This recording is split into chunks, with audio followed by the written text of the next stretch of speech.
মাঠ পর্যায়ে থেকে চ্যালেঞ্জের কথা যেটা কোনো সুনির্দিষ্টভাবে বলা হয়নি, আমাদেরকে বলেছেন যে তারা আমাদের এই নির্বাচনকে সুষ্ঠু সর্বোত্তকরণের বিষয়ে তাদের যে অ্যাসেসমেন্টস আছে বা তাদের যে ভূমিকা আছে সেটা তারা পালন করবেন। কাজেই যে কোনো চ্যালেঞ্জ মোকাবেলায় তারা সদা প্রস্তুত থাকবেন, কিন্তু কোনো নির্দিষ্টভাবে বলা হয়নি যে এইটাই চ্যালেঞ্জ বা এটা চ্যালেঞ্জ না। এটা তাদের নিজস্ব পদ্ধতিতে তারা অনুসরণ করে এটা সমাধান করবেন।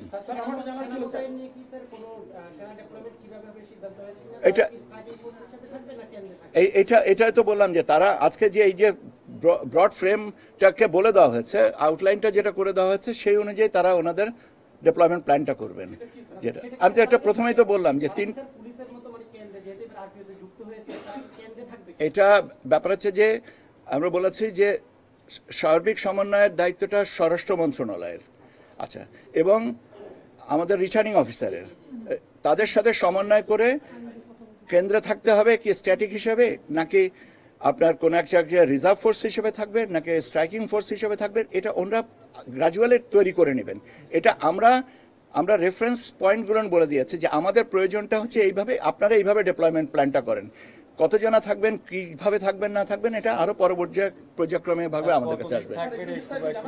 সেটা সময়সীমা কতদিন থাকবেন সে সম্পর্কেও কোনো কিছু হয়নি, এটা স্বরাষ্ট্র মন্ত্রণালয় তারা বলবে।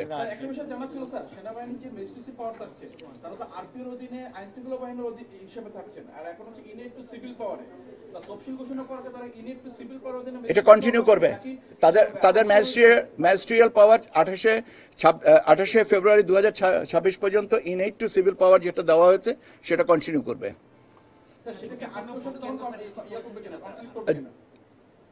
বললাম তো যে এটা ইনএইড টু সিভিল পাওয়ার হিসেবে 28শে ফেব্রুয়ারি 2026 পর্যন্ত যে ম্যাজিস্ট্রিয়াল পাওয়ার দেওয়া আছে সেটা বহাল থাকবে।